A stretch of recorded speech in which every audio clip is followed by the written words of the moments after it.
ছাব্বিশের নির্বাচনে যে সবচেয়ে হাই ভোল্টেজ কেন্দ্র ভবানীপুর তা নিয়ে দ্বিমতের কোনো অবকাশই নেই। লড়াইটা সেখানে সরাসরি মমতা বন্দ্যোপাধ্যায় বনাম শুভেন্দু অধিকারী হয় কিনা সেদিকেই এখন সকলের নজর। তবে ২১-এর নির্বাচনে যে কেন্দ্র সবচেয়ে চর্চিত ছিল সেই নন্দীগ্রাম নিয়েও এবার কৌতূহল কম নেই। শুভেন্দু নন্দীগ্রামেই দাঁড়াবেন নাকি ভবানীপুরে, নাকি দুই কেন্দ্রেই, তা নিয়ে জল্পনা চরমে।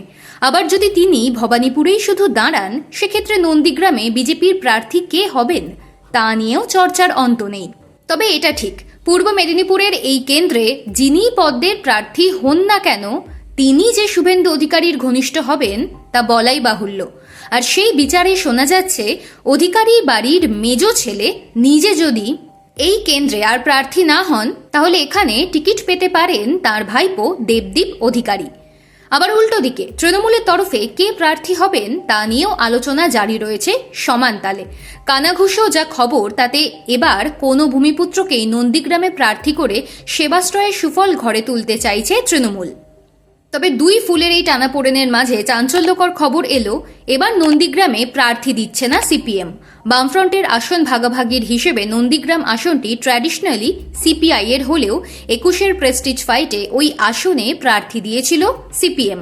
মমতা বন্দ্যোপাধ্যায় ও শুভেন্দু অধিকারীর মতো দুই হাই প্রোফাইলের সঙ্গে টক্কর দিতে নামিয়ে দিয়েছিল জনপ্রিয় যুবনেত্রী মীনাক্ষী মুখোপাধ্যায়কে। ভোটের প্রচারে লড়াকু মুখ মীনাক্ষী নন্দীগ্রামের মানুষের মনে দাগ কাটলেও ব্যালটের যুদ্ধে ছাপ ফেলতে পারেননি।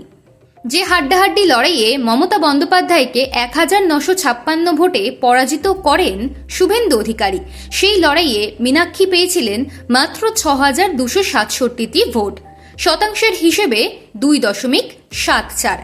দুই হেভিওয়েটের মেরুকরণের ভোটে উড়ে গিয়েছিলেন খড়কুটোর মতো। তবে পাশের বাড়ির মেয়ে মীনাক্ষী ভোটে না জিতলেও হৃদয় জিতেছিলেন অনেকের। সেই মীনাক্ষী এবার যেমন দাঁড়াচ্ছেন সম্ভবত উত্তরপাড়া আসন থেকে, তেমন নন্দীগ্রামেও প্রার্থী দিচ্ছে না সিপিএম।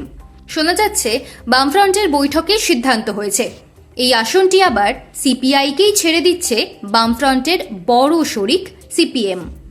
কে প্রার্থী হবেন তা এখনও স্পষ্ট না হলেও সিপিআই যে তার একদা পুরনো গড় ফিরে পাচ্ছে তা দিনের আলোর মতো পরিষ্কার। আর এই প্রশ্নটা জাগছে সেখানেই, তাহলে কি আগেই রণে ভঙ্গ দিচ্ছে সিপিএম? গতবার মীনাক্ষীকে দাঁড় করিয়ে যেখানে শোচনীয় পরিস্থিতির মুখে পড়তে হয়েছে, সেখানে এবারও কলকে না পাওয়ার আগাম শিক্ষা নিয়েই কি নন্দীগ্রামে ওয়াকওভার দিচ্ছেন মোহাম্মদ সেলিমরা?